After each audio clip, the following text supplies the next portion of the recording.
श्री दुर्गा सप्तशती पाठ तृतीय अध्याय। ओम नमः चंडिकाय। सेनापतियों सहित महिषासुर का वध। ध्यानम। जगदम्बा के श्रीअंगों की कांति उदयकाल के सहस्रों सूर्यों के समान है। वे लाल रंग की रेशमी साड़ी पहने हुए हैं। उनके गले में मुंडमाला शोभा पा रही है।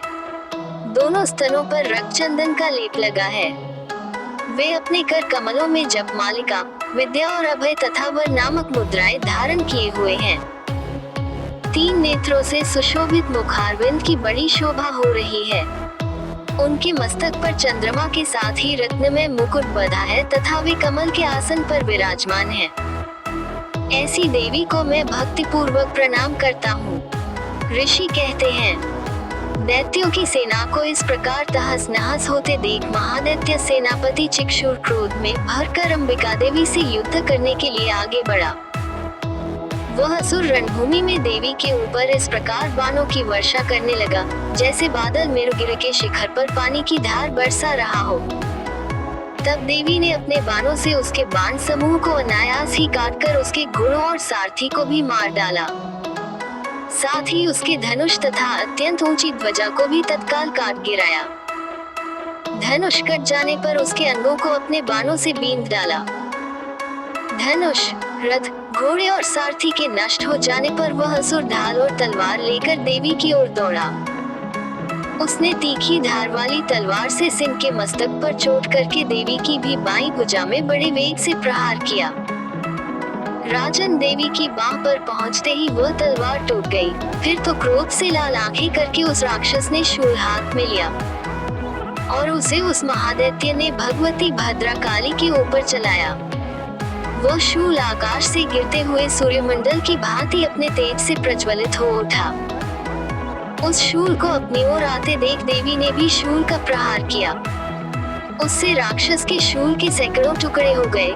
साथ ही महादैत्य चिक्षुर की भी धज्जियां उड़ गईं। वह प्राणों से हाथ धो बैठा। महिषासुर के सेनापति उस महापराक्रमी चिक्षुर के मारे जाने पर देवताओं को पीड़ा देने वाला चामर हाथी पर चढ़कर आया। उसने भी देवी के ऊपर शक्ति का प्रहार किया, किंतु जगदम्बा ने उसे अपने हुंकार से ही आहत एवं निष्प्रभ करके तत्काल पृथ्वी पर गिरा दिया। शक्ति टूटकर गिरी हुई देख चामर को बड़ा क्रोध हुआ। अब उसने शूल चलाया, किंतु देवी ने उसे भी अपने बाणों द्वारा काट डाला। इतने में ही देवी का सिंह उछलकर हाथी के मस्तक पर चढ़ बैठा और उस दैत्य के साथ खूब जोर लगाकर बाहुयुद्ध करने लगा। वे दोनों लड़ते लड़ते हाथी से पृथ्वी पर आ गए और अत्यंत क्रोध में भरकर एक दूसरे पर बड़े भयंकर प्रहार करते हुए लड़ने लगे। तदनंतर सिंह बड़े वेग से आकाश की ओर उछला और उधर से गिरते समय उसने पंजों की मार से चाम्र का सिर धड़ से अलग कर दिया। इसी प्रकार उदग्र भी शिला और वृक्ष आदि की मार खाकर रणभूमि में देवी के हाथ से मारा गया तथा कराल भी दांतों, मुखों और थप्पड़ों की चोट से धराशायी हो गया। क्रोध में भरी हुई देवी ने गदा की चोट से उद्धत का कछुमर निकाल डाला। विंध्यपाल से वाशकल को तथा बाणों से ताम्र और अंधक को मौत के घाट उतार दिया। 3 नेत्रों वाली परमेश्वरी ने त्रिशूल से उग्रास्य, उग्रवीर्य तथा महाहनु नामक दैत्यों को मार डाला। तलवार की चोट से विडाल के मस्तक को धड़ से काट गिराया। दुर्धर और दुर्मुख इन दोनों को भी अपने बाणों से यमलोक भेज दिया। इस प्रकार अपनी सेना का संहार होता देख महिषासुर ने भैंसे का रूप धारण करके देवी के गणों को त्रास देना आरंभ किया। किन्हीं को थूथुन से मारकर, किन्हीं के ऊपर खुरों का प्रहार करके, किन्हीं को पूंछ से चोट पहुंचाकर, कुछ को सींगों से विदीर्ण करके, कुछ गणों को वेग से, किन्हीं को सिंहनाद से, कुछ को चक्कर देकर और कितनों को श्वास वायु के झोंके से धराशायी कर दिया। इस प्रकार गणों की सेना को गिराकर वह असुर महादेवी के सिंह को मारने के लिए झपटा। इससे जगदम्बा को बड़ा क्रोध हुआ। उधर महापराक्रमी महिषासुर भी क्रोध में भरकर धरती को खुरों से खोदने लगा तथा अपने सींगों से ऊंचे ऊंचे पर्वतों को उठाकर फेंकने और गर्जने लगा। उसके वेग से चक्कर देने के कारण पृथ्वी क्षुब्ध होकर फटने लगी। उसकी पूंछ से टकराकर समुद्र सब ओर से धरती को डुबोने लगा। हिलते हुए सींगों के आघात से विदीर्ण होकर बादलों के टुकड़े टुकड़े हो गए। उसके श्वास की प्रचंड वायु के वेग से उड़े हुए सैकड़ों पर्वत आकाश से गिरने लगे। इस प्रकार क्रोध में भरे हुए उस महादैत्य को अपनी ओर आते देख चंडिका ने उसका वध करने के लिए महान क्रोध किया। उन्होंने पाश फेंककर उस महान असुर को बांध लिया। उस महासंग्राम में बंध जाने पर उसने भैंसे का रूप त्याग दिया और तत्काल सिंह के रूप में वह प्रकट हो गया। उस अवस्था में जगदम्बा ज्यों ही उसका मस्तक काटने के लिए उद्यत हुई, त्यों ही वह खड्गधारी पुरुष के रूप में दिखाई देने लगा। तब देवी ने तुरंत ही बाणों की वर्षा करके ढाल और तलवार के साथ उस पुरुष को भी बींध डाला।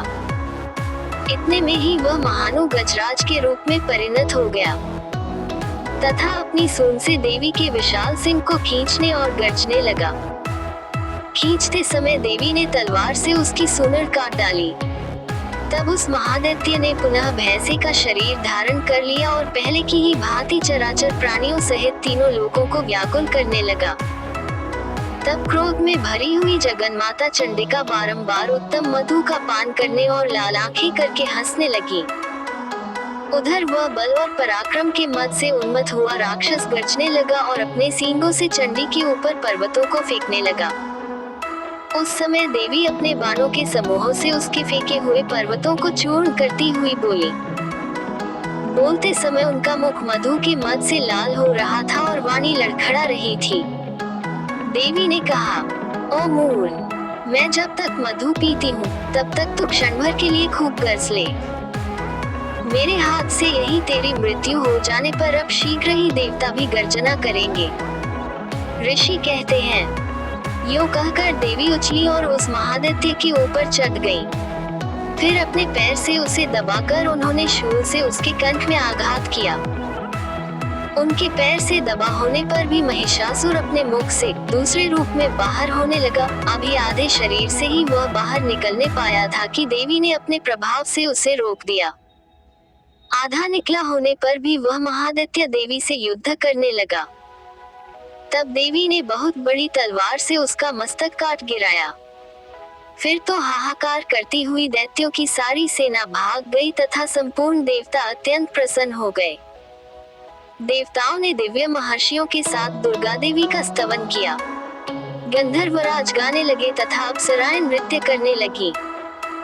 इस प्रकार श्री मार्कंडेय पुराण में सावर्णिक मनवंतर की कथा के अंतर्गत देवी महात्म्यों में महिषासुर वध नामक तीसरा अध्याय पूरा हुआ। जय माँ दुर्गा, जय माँ दुर्गा।